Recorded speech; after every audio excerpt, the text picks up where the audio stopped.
Hello बच्चों, physics दादा class में आप लोगों का एक बार फिर से स्वागत है। आज आप लोग पढ़ने वाले हैं addition of vector by analytic method. तो दो वेक्टर क्वांटिटी को हम कैसे ऐड करते हैं ये आपने ग्राफिकल मेथड में पढ़ा था। आज हम पढ़ने वाले हैं एनालिटिक मेथड से।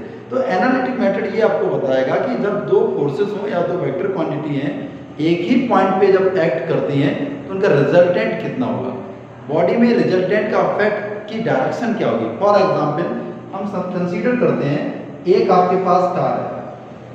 क्या है? कार छोटी सी है ना, अभी दो आंखें बनी हुई, इसको कार बना देते हैं। ये आपकी कार है। अब इस कार में आपके भाई ने पीछे से फोर्स लगाया और आपने एक डायरेक्शन से फोर्स लगाया। तो आपने और आपके भाई ने दो फोर्सेस लगाए हैं। आपका भाई इधर पे, तो हमने बी से रिप्रेजेंट किया बच्चों, और इस साइड आपने अपोजिट डायरेक्शन से फोर्स लगाया, डेड साइड से टेढ़ा फोर्स लगा रहे कुछ इस तरीके से ए। तो जब इस कार पे दो फोर्सेस लगे, एक बी और ए, तो बताओ कार किस साइड जाएगी? क्या कार इस साइड मूव होगी या कार इस साइड जाएगी, या कार ना तो इधर जा रही ना इधर, किसी पार्टिकुलर डायरेक्शन में कहीं मूव हो जाएगी, इधर डिस्प्लेस हो या इधर हो। तो ये कैसे पता चले कि किस साइड बॉडी मूव करेगी? ये हमें पता चलता है डायरेक्शन से, क्योंकि इन दोनों फोर्स की बीच में एक एंगल बन रहा होगा और इस एंगल की वजह से एक रिजल्टेंट प्रोड्यूस होगा, और उस रिजल्टेंट की जो डायरेक्शन होगी उसी साइड बॉडी हमारी डिस्प्लेस होगी। बॉक्स के फॉर्म में समझते हैं। ये कोई एक बॉक्स है, इस पे आपने बेटा फोर्स लगाया, इस डायरेक्शन में खींचने का पुल का काम किया, दूसरे पर्सन ने इस डायरेक्शन में पुल किया, तो ब्लॉक जाए तो जाएगा। ये कैसे पता चले? तो हम क्या करेंगे, इस वेक्टर क्वांटिटी का और इस वेक्टर क्वांटिटी का हम रिजल्टेंट फाइंड करेंगे। तो रिजल्टेंट कुछ इस तरीके से होगा। अब इसकी जो डायरेक्शन बन रही है, क्या बन रही है? डायरेक्शन, एंगल जो बन रहा है, ये एंगल डिफाइन कर देगा कि बॉडी इस डायरेक्शन में जाएगी और कितने फोर्स से जाएगी। तो ये हमें पता चल जाएगा कितने, जो रिजल्टेंट है फोर्स का, जो रिजल्टेंट वेक्टर है वो बता देगा कि बॉडी इतने फोर्स से इस साइड मूव करेगी। तो हम एनालिटिक मेथड से इसे समझेंगे। तो एनालिटिक मेथड समझने के लिए आप कॉपी पेन साथ में रखिए और समझिए।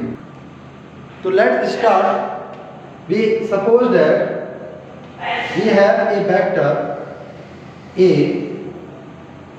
in direction and we have another vector B in that direction, and both vector A and B making an angle theta। दोनों के बीच में एंगल कितना है हमारा? थीटा है। Angle between A and B, A vector and B vector के बीच में एंगल कितना है हमारा? थीटा है। तो हम क्या करेंगे, इसके बाद सबसे पहले we try to draw a triangle by given vector. So first of all we draw vector A in given direction. अगर आप इसे ट्रायंगुलर लॉ से करेंगे तो ट्रायंगुलर लॉ से कर लो, अगर पैरेललोग्राम से कर रहे हैं तो पैरेललोग्राम से कर लो। तो हम ट्रायंगल बनाने की कोशिश करेंगे। तो सबसे पहले पैरेललोग्राम बना ले। तो ए वेक्टर को हमने गिवन डायरेक्शन में बनाया, बी वेक्टर को भी हमने क्या किया, बी वेक्टर की टेल को ए वेक्टर की टेल से गिवन डायरेक्शन में मीट। अब हमें कंप्लीट क्या करना है बच्चों? पैरेललोग्राम। तो पैरेललोग्राम कैसे कर सकते हो? इसे इस तरीके से डिस्प्लेस कर दो, तो ये बी वेक्टर जो हमारा है वो इस तरीके से कुछ हो जाएगा। अब इसे डॉट डॉट करके मिला दो, ये पैरेलल किसके हो गया? ए वेक्टर की पैरेलल हो गई। अब ये पैरेललोग्राम बन गया। इस पैरेललोग्राम का बच्चों क्या होगा, जो डायगोनल होगा वो रिजल्टेंट वेक्टर बन जाएगा। तो ए और बी का जो डायगोनल है वो बच्चों क्या बन गया? Resultant vector. इसको हमने किससे डिनोट किया? आर वेक्टर से डिनोट किया। अब ये राइट एंगल ट्रायंगल हुआ नहीं। अब हम एक राइट एंगल ट्रायंगल ड्रॉ करने के लिए यहाँ से एक परपेंडिकुलर ड्रॉ करेंगे और ए वेक्टर को फॉरवर्ड डायरेक्शन में इंक्रीज कर देंगे। तो जिस पॉइंट पे इंटरसेक्ट कर रहे हैं उसको कोई नाम एन दे दो और इसको नाम दे दो पी एक्सटर्नल को, इसे क्यू दे दो, इसे आर। अब एक फिगर कंप्लीट। अब इस फिगर में आप देख रहे होंगे, आपका इस फिगर के according P Q vector, P से क्या है? Q vector. उस कौन सा रिजल्टेंट वेक्टर बना है? आर। अगर हम आर वेक्टर का मैग्नीट्यूड निकालेंगे तो सपोज कर ले रहे आर का क्या है। अब P R vector, P R vector क्या है हमारा? ए वेक्टर है।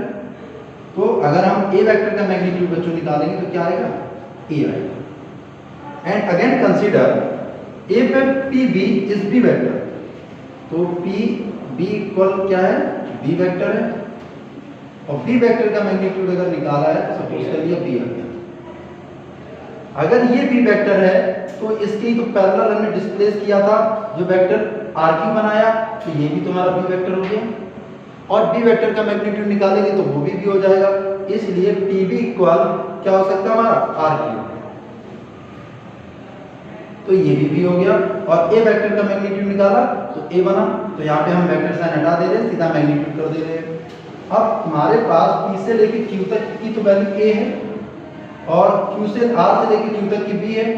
अब हमें क्या चाहिए, इस हमारे राइट एंगल ट्रायंगल में पी क्यू एन जो राइट एंगल ट्रायंगल बन रहा है, इसमें क्यू एन की वैल्यू एब्सेंट है और आर एन की वैल्यू एब्सेंट है। इन दोनों को वैल्यू निकालने के लिए हम थोड़ा सा ज्योमेट्री को यूज करेंगे।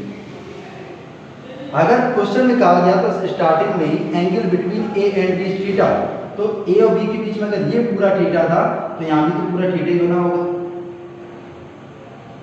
ये थीटा एंगल हो गया।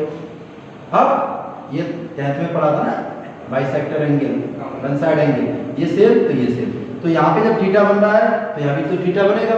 और ये जो क्यू एन है वो परपेंडिकुलर है। अब इतना सब नोट कर लो, इसके बाद हम इस फिगर से कुछ वैल्यूज निकालेंगे।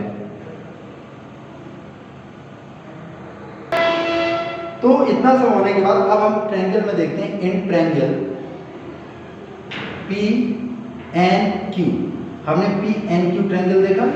इस ट्रायंगल में अगर आप देखोगे तो ये एंगल हमारा कौन सा बन गया, राइट एंगल ट्रायंगल है। तो हाइपोटेन्यूज क्या है, आर, वेक्टर का मैग्नीट्यूड भी आर था, तो हाइपोटेन्यूज का square R square equal perpendicular क्या बना बेटा क्यू एन, और क्यू एन का हमारा मैग्नीट्यूड निकालना है लेकिन हमें नहीं पता है, तो क्यू एन स्क्वायर प्लस और बेस क्या बना पी से लेके एन तक पी एन का स्क्वायर। अब इस फिगर में आपको पी एन की पूरी वैल्यू नहीं पता है, आपको सिर्फ किसकी वैल्यू पता है, पी से लेके आर तक, और ना ही क्यू एन की पता है।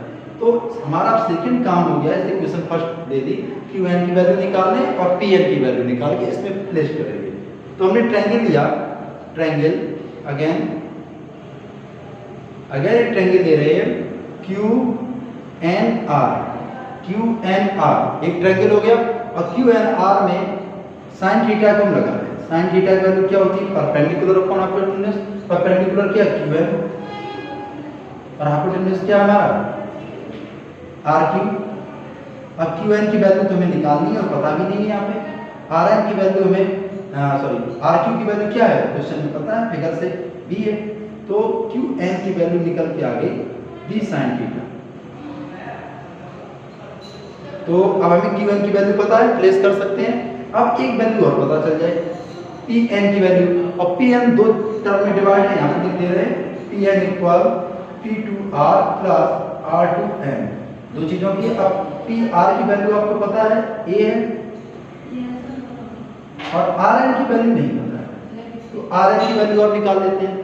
तो आर एन की वैल्यू अगर इस ट्रायंगल में देखा जाए तो cos थीटा लगा दो, तो cos थीटा इक्वल टू क्या हो जाएगा, बेस अपॉन हाइपोटेन्यूज, तो बेस क्या है आर एन और हाइपोटेन्यूज क्या है आर क्यू या क्यू आर, तो आर एन अपॉन बी हो जाएगा। अब बी को cos के साथ मल्टीप्लाई कर दो, तो आर एन की वैल्यू आ गई बच्चों बी cos थीटा। तो आर एन की वैल्यू अब आपके पास है, क्यू एन की वैल्यू भी पता है। अगर यहाँ पे हम रख दें तो हमें पी एन की वैल्यू मिल गई ए प्लस बी cos थीटा। अब इस इक्वेशन में देखो क्यू एन की वैल्यू भी आपको पता है और पी एन की वैल्यू भी पता है। अब हम दोनों वैल्यू को इस इक्वेशन में प्लेस करेंगे और हमारा रिजल्टेंट वेक्टर पता चल जाएगा आर क्या है। नोट करो इसे। तो इतना कंफर्म है, इतना साफ कर दे रहे हैं। आर एन की वैल्यू हमारी निकल के आ गई है बी cos थीटा, और साइन थीटा की वैल्यू यहाँ से निकाल के हमने क्यू एन की वैल्यू निकाली। अब वैल्यू प्लेस करना स्टार्ट करते हैं। तो आर स्क्वायर ये आर वेक्टर का मैग्नीट्यूड है, क्यू एन की वैल्यू कितनी आई है बी साइन थीटा आई है, और इस पे भी क्या लगा स्क्वायर लगा, तो बी पे स्क्वायर आएगा और साइन पे भी स्क्वायर आएगा, दोनों चीजों पे आएगा। प्लस पी एन को क्या बताया था ए प्लस आर एन, और आर एन की वैल्यू ये आ गई तो यहाँ पे रख दी, तो पी एन की जगह पूरा लिखना पड़ेगा ए प्लस बी कॉस थीटा और इस पे स्क्वायर लगा तो पूरे पे स्क्वायर लगा। तो बात क्लियर है। अब ये साफ कर दे रहे हैं, इनको तो जरूरत है नहीं। अब हम क्या करेंगे, स्क्वायर ब्रैकेट को ओपन कर दें। ए का square plus B square cos square theta plus 2ab cos theta. A plus B का होल स्क्वायर का फॉर्मूला हमने ओपन कर दिया। अब इसके बाद क्या करते हैं, इसमें हमने देखा कि बी साइन स्क्वायर थीटा और बी कॉस स्क्वायर थीटा, इसमें आप बी कॉमन ले सकते हैं। तो बी स्क्वायर कॉमन ले लो तो अंदर क्या बचा, साइन स्क्वायर थीटा और इधर से क्या बचेगा, कॉस स्क्वायर थीटा। और बाकी टर्म क्या बचा, प्लस का ए स्क्वायर बच्चों प्लस 2ab कॉस थीटा। अब इसके बाद आइडेंटिटी पता है सभी को, यहाँ पे लिख दे रहे हैं। ये ट्रिग्नोमेट्री आइडेंटिटी थी sine square theta plus cos square theta equal to 1। तो यहाँ पे हम 1 लिख सकते हैं। तो R square equal to B square बचेगा, इसकी वैल्यू पूरी कितनी होगी, 1 हो गई, और plus A square plus 2ab cos theta. इस तरीके से हो गया। अब क्या करेंगे, आर का हमारा जो है स्क्वायर लगा है, इक्वल के साइड जाएगा, किस पे चला जाएगा, स्क्वायर रूट में। तो स्क्वायर रूट में जब जाएगा तो यहाँ पे आर इक्वल बचेगा और स्क्वायर रूट में हो गया, और स्क्वायर रूट में होने के बाद क्या बचा, ए स्क्वायर प्लस का बी स्क्वायर प्लस का 2ab कॉस थीटा। तो ये तुम्हारा रिजल्ट निकल के आ गया, मैग्नीट्यूड ऑफ रिजल्टेंट वेक्टर। ये था हमारा एनालिटिक मेथड से दो वेक्टर अगर किसी भी पॉइंट पे एक्ट हो रहे होंगे तो उसका नेट इफेक्ट क्या बना है, और नेट इफेक्ट की वजह से उस रिजल्टेंट वेक्टर का मैग्नीट्यूड क्या होगा। तो फॉर्मूला आपको याद करना पड़ेगा। तो क्या रिजल्ट निकल के आया, रिजल्टेंट निकल के आया R equal to square root में A square plus B square plus 2ab cos theta. अब इस तरीके से क्वेश्चन है। अब हमें ए वेक्टर भी पता होगा, बी वेक्टर भी पता होगा, उनके बीच में एंगल कितना है ये भी पता होगा, वैल्यू प्लेस कर देंगे, आंसर आ जाएगा। एक दो क्वेश्चन अभी करके देखेंगे पहले से आप एनालिटिक मेथड से। ये हमने रिजल्टेंट निकाल दिया। देखो अब हम क्या करने वाले हैं बच्चों, अब हम देखेंगे रिजल्टेंट वेक्टर की डायरेक्शन क्या होगी। डायरेक्शन कैसे निकालेंगे,